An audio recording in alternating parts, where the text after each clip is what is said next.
Milé dámy a tentokrát i vážení pánové, podtrženo sečteno. Dnes jsme se naposledy ohlédli za 5. jubilejním ročníkem Schwarzenberského večera a uzavřeli tím i 5. sezónu našeho dámského klubu na Hluboké. Děkujeme ještě jednou vám všem, kteří jste přišli a společně s námi oslavili 250. výročí narození naší patronky Paulíny ze Schwarzenbergu. A dovolte nám, abychom touto cestou poděkovali všem, kdo se podíleli na přípravách, organizaci a realizaci zámecké slavnosti na zámku Hluboká. Ale pojďme myslet do budoucna a pojďme si říct, že další setkání plánujeme na 30. října ve středu a v příštím videu vám představíme dalšího hosta.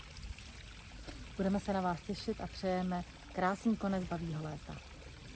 Těšíme se na vás a mějte krásné dny. Krásné dny. Nashledanou.